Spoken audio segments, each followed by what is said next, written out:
So based on your expertise, which is the better choice? Drones or traditional inspection measures? So actually, Jim, the answer is both. Drones, or any technology for that matter, cannot replace what experienced professionals bring to the right solution.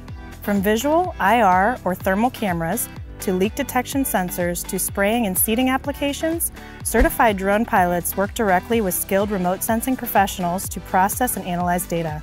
That, coupled with field inspectors who possess industry knowledge, can help further identify specific concerns or issues, such as pests or disease, equipment failures, and issues involving NERC compliance.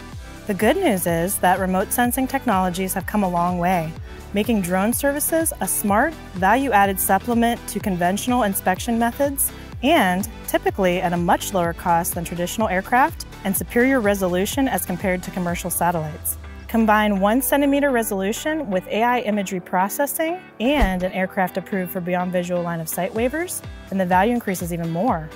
Thanks, Rachel. The fact is, utilities need accurate data. And if that data isn't easily or cost-effectively available by traditional means, then integrated drone and remote sensing solutions make sense. If you'd like to learn more about how to put the power of drones to work for you, contact us using the information on the screen. Thanks for joining us on The Right of Way.